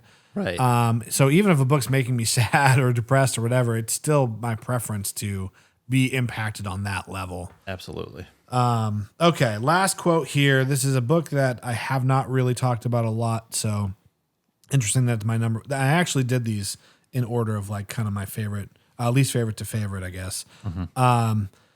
So this is, your cold mornings are filled with the heartache about the fact that although we are not at ease in this world, it is all that we have. That it is ours, but that it is full of strife, so that all we can call our own is strife. But even that is better than nothing, isn't it? And you split frost-laced wood with numb hands. Rejoice that your uncertainty is God's will and his grace toward you, and that it's beautiful and part of a greater certainty, as your own father always said in his sermons and to you at home.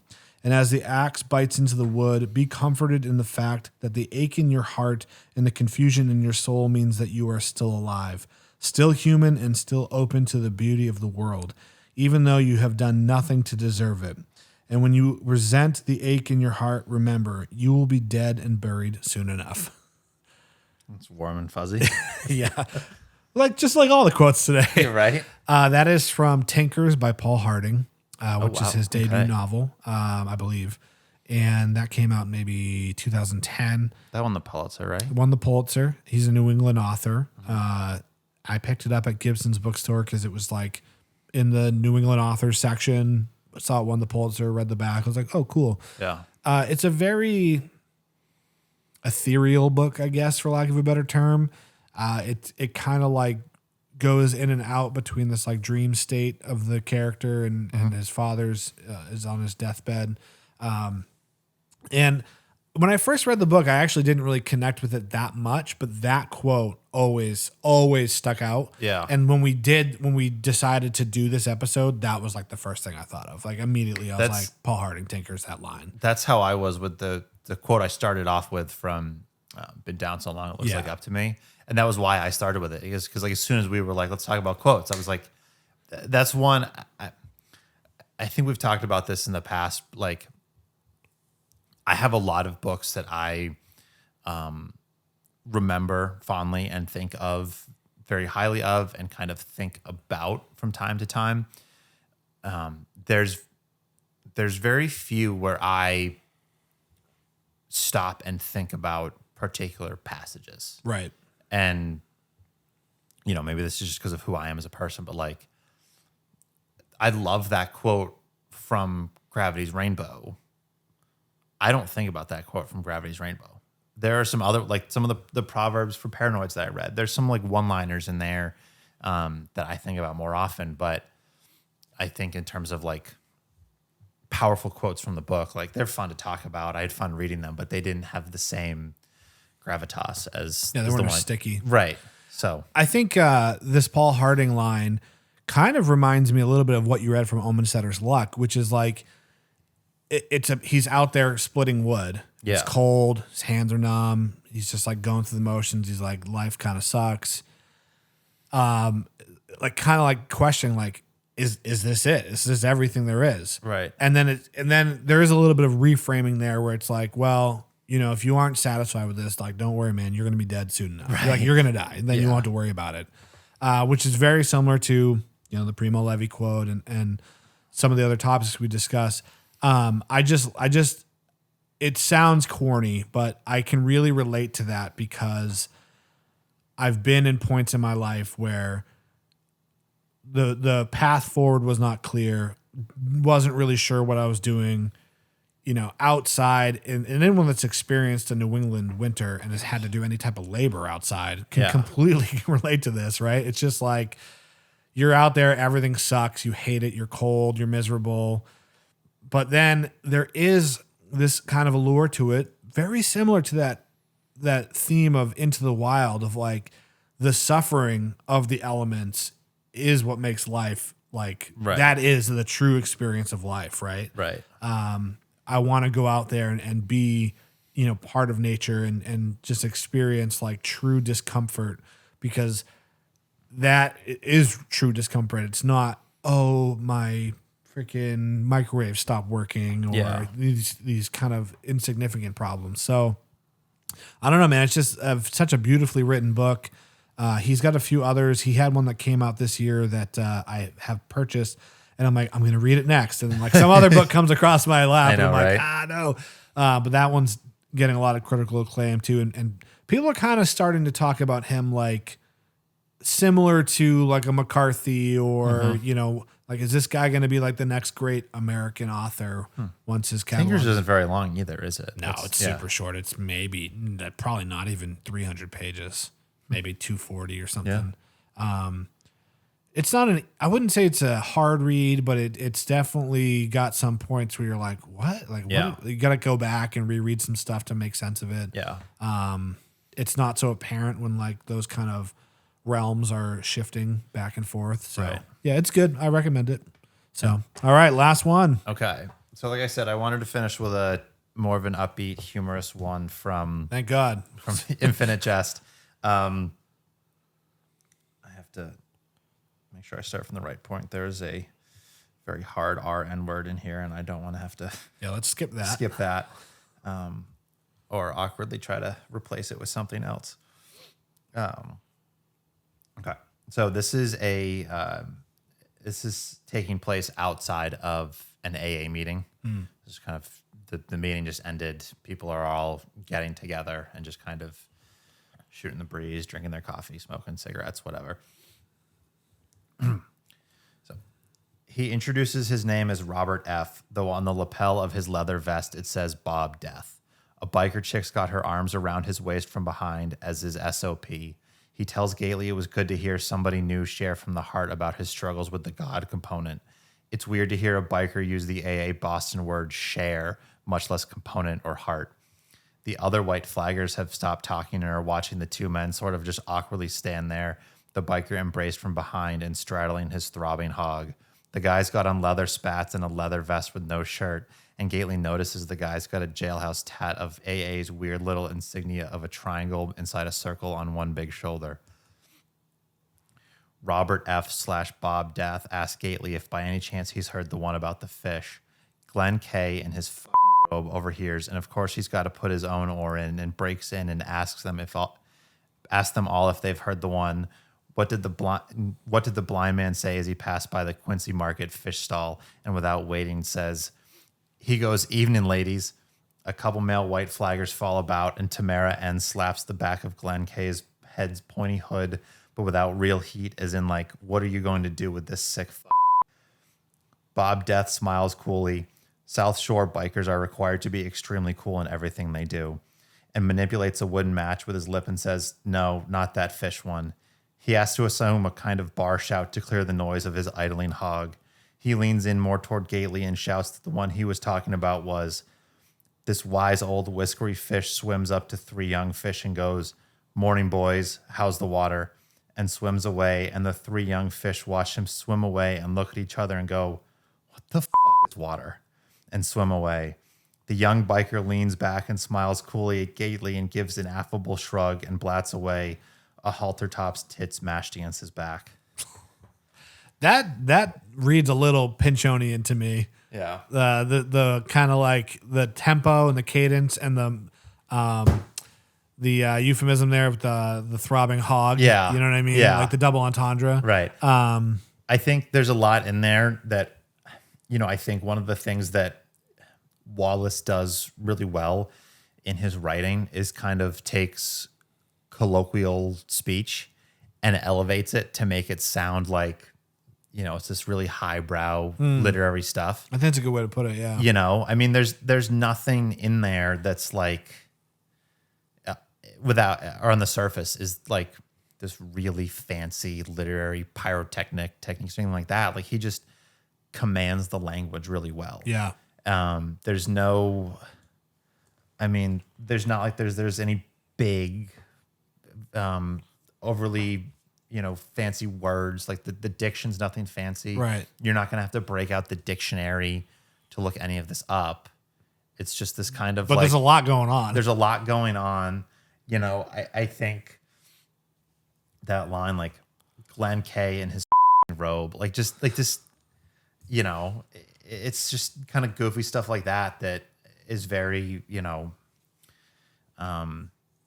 very evident throughout all of Wallace's work. And it's just kind of his style of just taking these like normal colloquial aphorisms and just really commanding the language and elevating it. But yeah. No, that's great. I really love this quote. When I was a junior in high school, before I had even heard of Infinite Jest, or really I was introduced to David Foster Wallace by my English teacher, who she played a clip of the "This Is Water" speech, which I think is probably how a number of people are introduced to David Foster Wallace. If you haven't heard it, it's very powerful. It puts a lot of things into perspective. But when I read this passage, I was kind of like that Leonardo DiCaprio meme. I think it's from Once Upon a Time in Hollywood, where he's like snapping and pointing at the TV. Yeah. And I was like, that one, because like that was my. And it wasn't like an introduction to Wallace. Like I watched that clip in class and instantly ran out and read everything he'd ever written. But it was the first time I'd heard of Wallace. Yeah. And it kind of came back around when I started getting more into reading and, knew more about him. And then especially when I got this, but it kind of is taken up a notch in the book. Maybe it's because it's, me trying to be cool and edgy, but I love how in the speech is kind of like, what the hell is water? But in the book, it's what the is water? Like, I love that just kind of way he turns it up a little bit. Yeah. That's cool. So, but that makes me want to read it now. Finish reading it. You should, man. I should. I think I've always kind of drifted in and out throughout life of like how much fiction I read and how much I read in general. And I think when I kind of picked that up, I probably just was like coming right back into fiction. Probably wasn't a good choice. Yeah. I think I got like 250 pages in, and I was just like, I'm just not like connecting with it. So, and it's such a big book. Right. So I think not to wax too poetically, but I think a lot of the, or not a lot of, most of all of the quotes that I picked today, I think are a good representation of why I'm drawn so much towards fiction over like personal development or self-help or just that genre is pretty much all, or just nonfiction in general. Like I think, there's all of them I think are so poignant. There's so much relatability or understanding.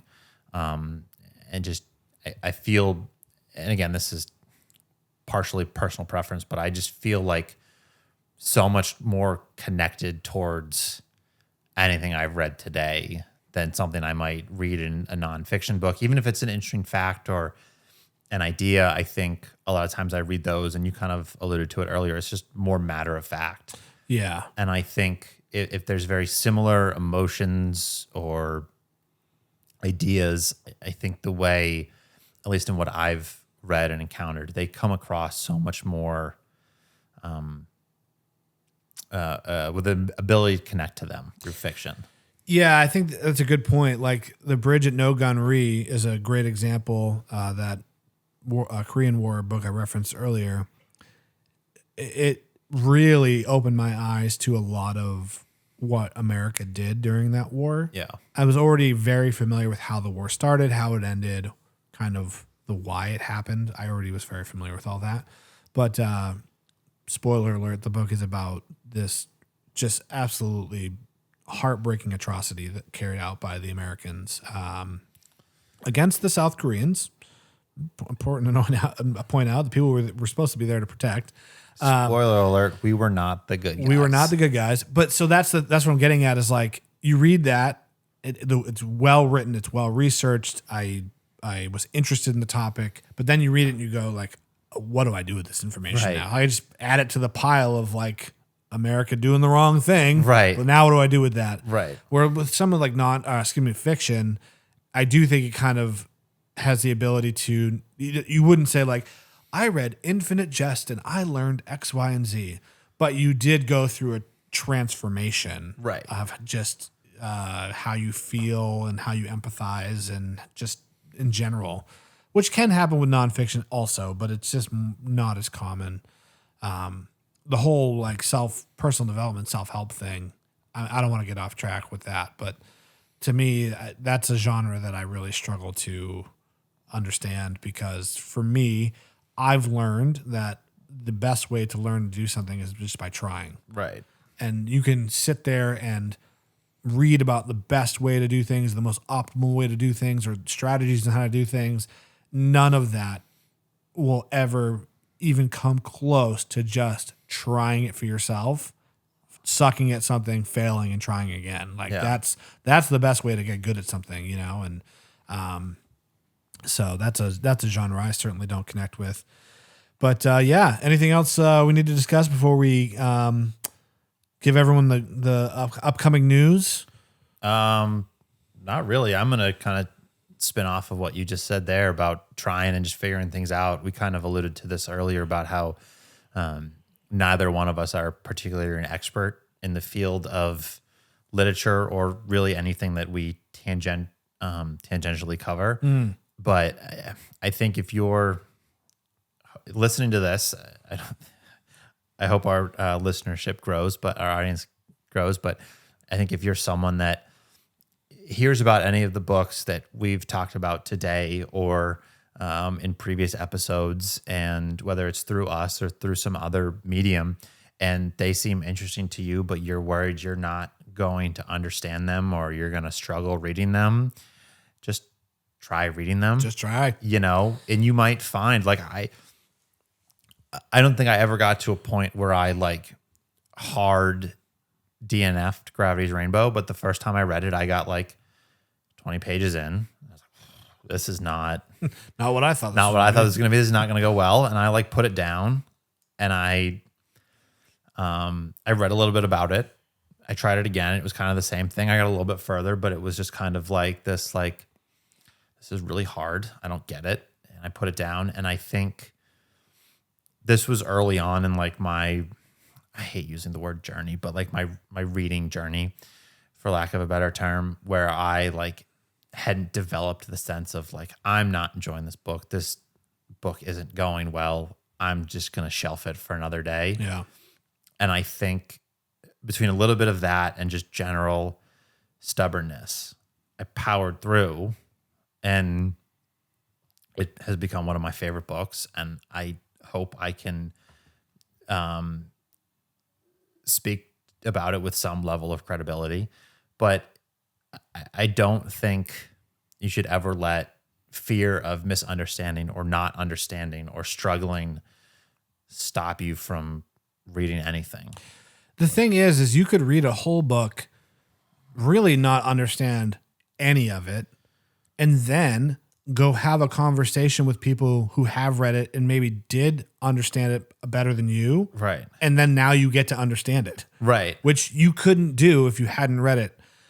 Like, you could go have someone tell you what the book is about, but that is fundamentally different than, oh, you know what? Now that you've pointed out that this part was about this, like, now I get it. Right. You have to have read it to do that. Right. So, and I think it just opens up the opportunity of being able to reread it in the future. Sure, and, yeah. You know, maybe that's something we can touch about a little bit more at length in a future episode. But like, I think having finished, even before I finished Gravity's Rainbow, even before I was like halfway through with it the first time, I remember reading like comments online about people being like, this is a book you have to read multiple times. Mm.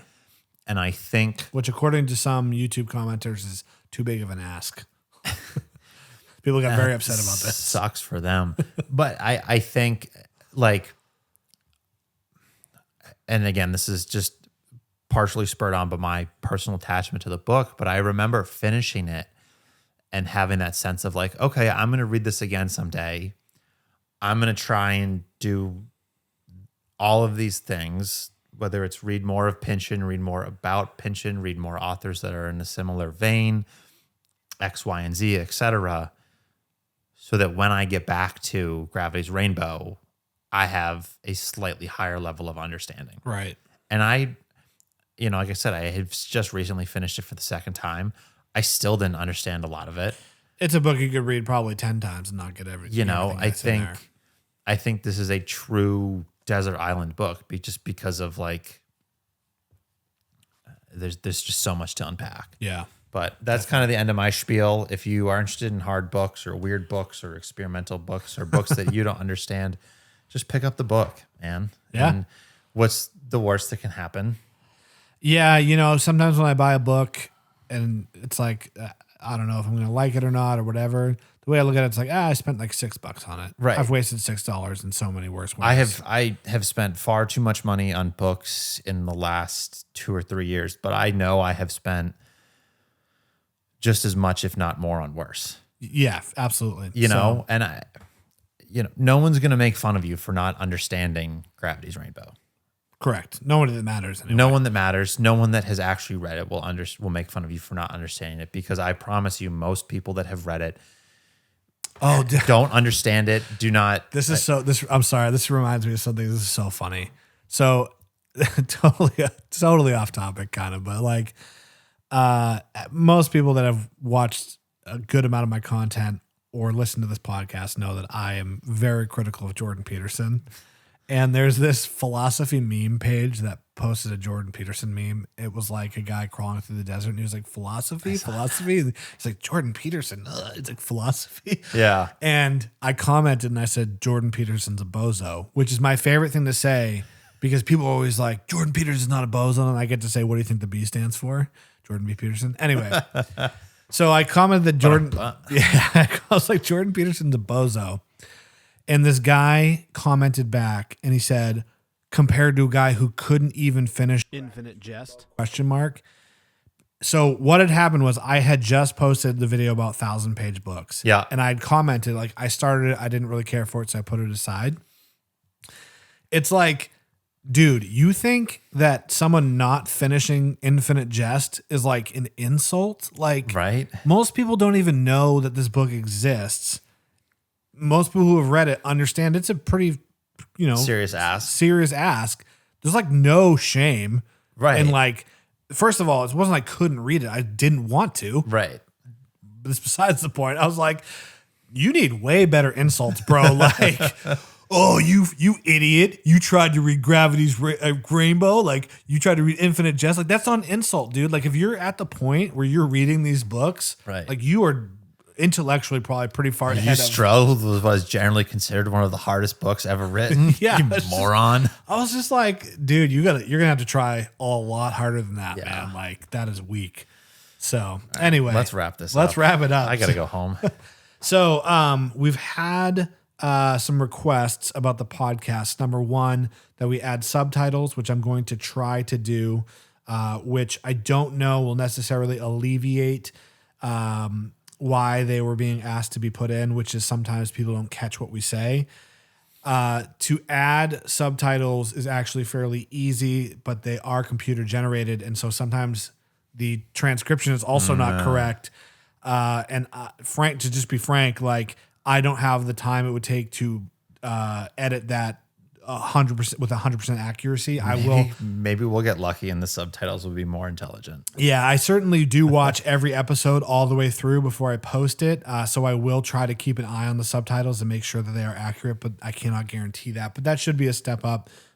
People have also asked that we provide a list of any books that we do discuss in the show notes or platform descriptions, whether they're watching on YouTube or somewhere else. So I will do that for you as well. And we also had a request to either, more closely show the books on camera, which just given the constraints of the setup here, it'll just be easier for me to like drop in like photos. So I will do that for the audience as well. But I do have an ask for everyone listening as to help us out. So we've been getting actually great responses from the very small audience that we have so far. I think although the virality and reach of a podcast is much smaller than a TikTok or a reel, there is more of an opportunity for people to connect with it on a deeper level, which I'm absolutely loving, because this is really the whole reason we do all this, is just meet cool people, have good conversations, build community. So one thing that people can do to help us out is to just share this and let people know that we are doing this. A great example is on Reddit. Somebody was asking in our books for good podcast suggestions related to books. Unfortunately, we were not mentioned, but if you see something like that, that's always a good opportunity to mention us, potentially drop in a link. I don't do that on Reddit just because I don't want to self-promote. I feel it's a little cheesy, but just stuff like that. If you want to help out the podcast, just tell your friends, share it to your Instagram stories or whatever, and also participate in the conversation. So if you have some really impactful quotes or passages that are really memorable to you that you just love, post them in the comments section. You and I are always looking for recommendations on new stuff to read. Yeah. And I'm certainly not above, taking a recommendation out of a comment section. So yeah. I'm also always open to suggestions on what we should talk about. Yeah, absolutely. I think the last few episodes we've done, we've definitely had substantial conversations, but they've more or less been listicles, Yes, correct. Who doesn't love a good listicle? But, if you have a suggestion on like a topic you want us to talk more about, or if you want to hear us talk about a particular book, I know we're both kind of mood readers and we have our squirrel brains in terms of what we do and don't read. And it's hard to plan things out. But I think if someone had a particular book they would be interested in hearing us talk about, or in general, if there were, you and I could do some book discussions, just long form discussions about a single book. Yeah. And we're both open to suggestions about what we should talk about. Yeah, and I am trying to line up some more guests, which is something we did a little bit early on. Unfortunately, one of those episodes never saw the light of the day, the famous Cristo episode. The Great White Buffalo. Yeah, but potentially Eric LaRocca, who is a fantastic horror writer. I'm having some correspondence with him, but it's just difficult with my schedule, your schedule. These people are living busy lives as writers and editors and things like that. So just the logistics can be challenging. So anyway, thank you so much for listening, and we will see you guys on the next episode. See ya.